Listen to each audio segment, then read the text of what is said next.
Hey guys, so today I'm going to be talking about my sketching process, specifically when it comes to like making portraits and in terms of like painting, but also like drawing with like graphite, color pencil.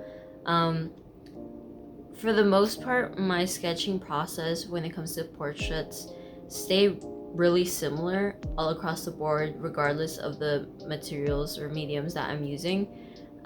But there are some slight changes in my process depending on what my needs are for the sketch.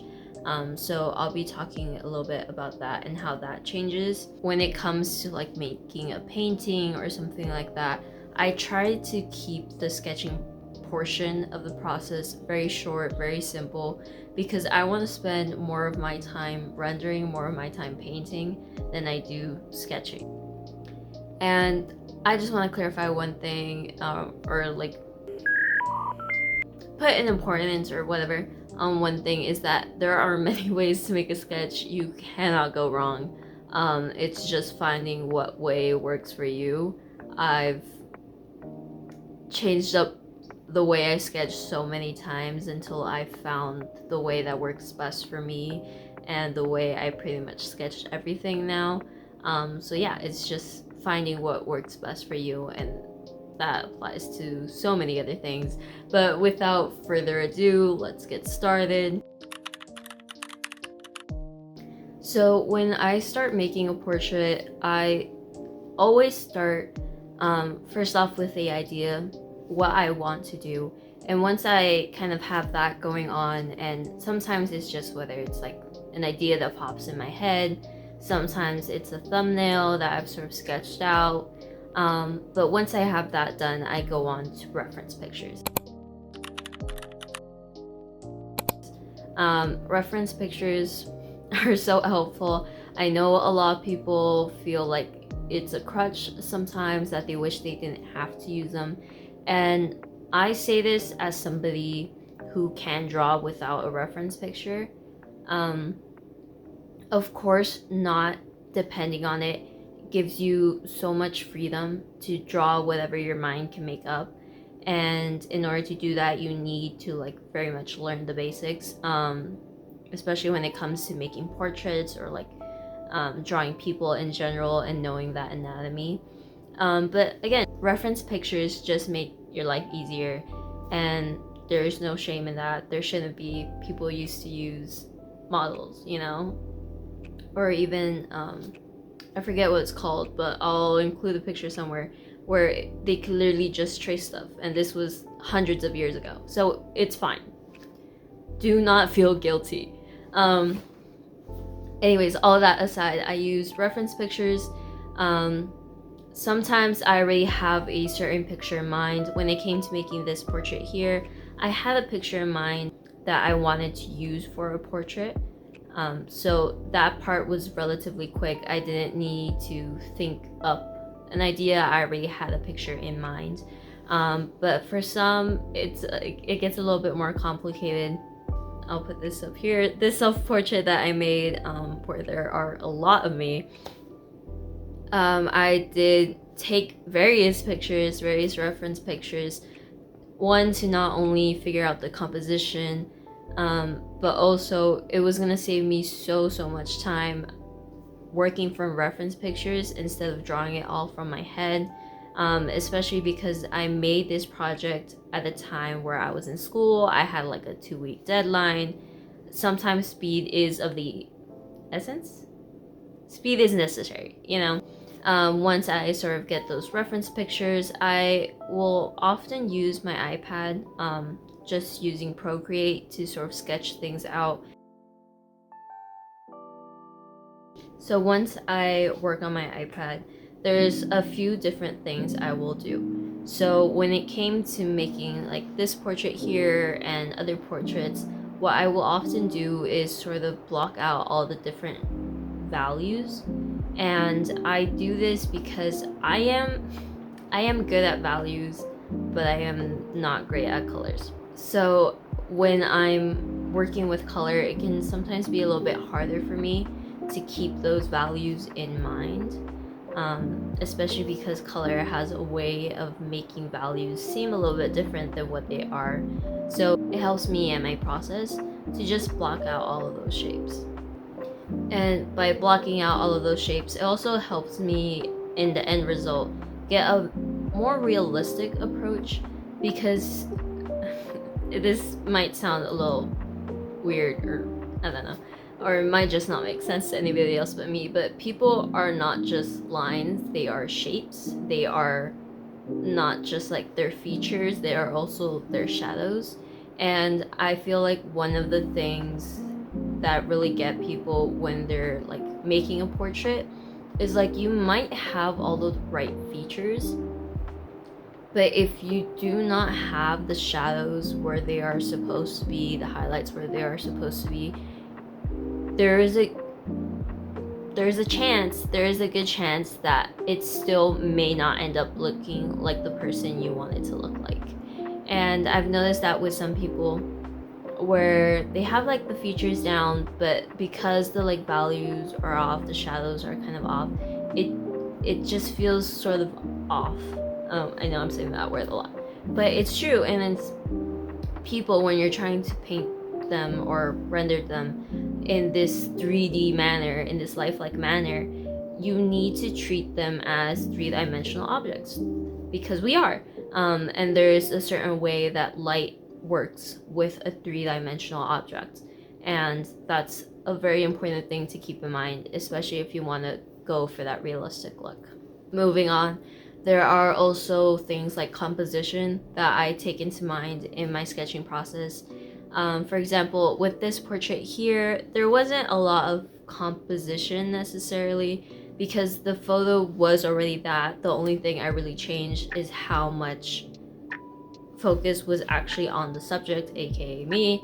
I made sure that there was very little background. This entire painting, I would say 96% of it is me, and some of it is like the red background. I really wanted it to feel up close and personal, so that's what I did. So when it comes to references like that where there isn't much changing, it's very short and simple. I just focus on the values. But when it comes to either merging different reference pictures together, or maybe creating something new that wasn't necessarily in the picture, that's where I work a little bit more on the composition, and sometimes as well the color. So for example, this one, I had the initial reference picture, but everything else I added, I really wanted it to have like a sort of framing of sorts, but I wasn't sure how exactly I wanted to go about that. I kind of knew the elements that I wanted to include, like the sun, the moon, but it was just figuring that process out of how I wanted it to look like. And again, I did that digitally. I did that on my iPad. I was going a different route at first, but I really wasn't liking how it looked.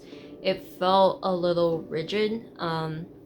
It didn't really match the vibe that I was trying to go for, so I quickly scrapped that idea and I did something else, which I ended up loving so much more. And with that in mind, because I also wanted to have a different light source and different colors than the reference picture, I also did that in my sketching process.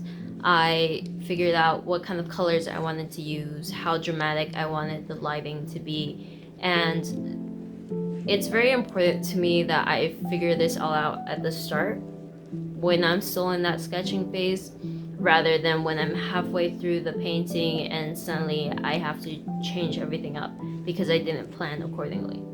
And sometimes my sketching process can be even simpler. For example, this one, I did not do any sort of like the value shapes that I typically do, and I didn't do it because I knew I was gonna do this drawing monotone. I didn't need the shapes for that. When it comes to just drawing value or painting value, I am pretty good at it. Not to toot my own horn, but it's something I can do with ease and I don't really have trouble with. So I wasn't really worried about blocking out the shapes or values. It wasn't really a concern. The only really issue I had with this sketch in particular was trying to figure out that swirl, that rainbow that I wanted to do. And that really was just the hardest part of the sketch, and that's the main reason why I made that sketch. Now, when it comes to actually transferring my sketch onto the surface I'm using, that is where there are a little bit more changes. For example, when it came to this painting, I actually had the chance to use the projector, and that really sped up the process by a lot, not having to use tracing paper or anything like that. But the projector was not mine. It was like, I made this painting while I was in university, and my professor had brought in projectors so we could use to transfer our sketches to really speed up the process. So that was definitely by far the easiest way to transfer my sketch onto a canvas. Now, a slightly more recent thing that I've been doing is sort of using my iPad as a light box. So essentially, I'll go in the darkest room I have, I'll turn my iPad brightness up all the way, and with canvases like these that are quite big but they don't have the wooden bar going across it, I will just directly put my iPad on this side, and then with the brightness all the way up, I can sort of see the lines and I'll sketch right through it. And I do this because it just saves me time. It's a short amount of time that's saved, but it's still time in the very long process of making a painting. When it comes to using my iPad as a light box, I do usually keep that just to canvases. I have done that like twice with paper, usually depending on the size of the paper. Like for this portrait, for example, I use my iPad as a light box because my tracing paper is just like an average size paper. It's like an 8x11 kind of thing. And because I was working on such a large surface, it was, I think, 19x24, it just saved me time. But when it does come to making smaller stuff, such as this portrait that I'm working on, I did use tracing paper because it's so small. You know, my iPad does not fit in here comfortably. That's another thing that I forgot to mention. I do use my iPad mainly when it's large surfaces where I can fit it inside this part here. Because if the screen is not touching the actual canvas, very little of your sketch will show through enough for you to see it clearly. So for something like this is 10x10 inches. I do use tracing paper. So tracing paper, as you can see, it's just this sort of slightly see-through piece of paper. There are a couple different versions. There are some tracing paper that come with a layer of charcoal or a layer of graphite behind it. That way it's very easy to transfer the sketch. I use the very basic transfer paper that's see-through on both sides. So what I'll do is I'll trace it from my iPad, again using it as a sort of light box, and then I'll go ahead and trace the back side. That way I can get a really nice amount of graphite onto it. So then when I go onto the canvas and I trace these lines, the graphite from the back side will have transferred onto the canvas, and then I can start working. It's a little tedious, but it's not the biggest deal in the world. And because I keep my sketches relatively simple, as you can see here, I don't really mind working with transfer paper. So yeah, those are a few different ways that I will sketch and then transfer my sketch onto the surface I plan on using. I hope this video was somewhat helpful for you all. I know the way I sketch is just one way of the many ways that you can sketch. I just hope that this introduced you at least to a new method that you might want to try out. Maybe it works for you, maybe it doesn't. Like I said, there are no wrong or right ways to sketch. So yeah, thank you guys so much for watching, and I'll see you in next week's video.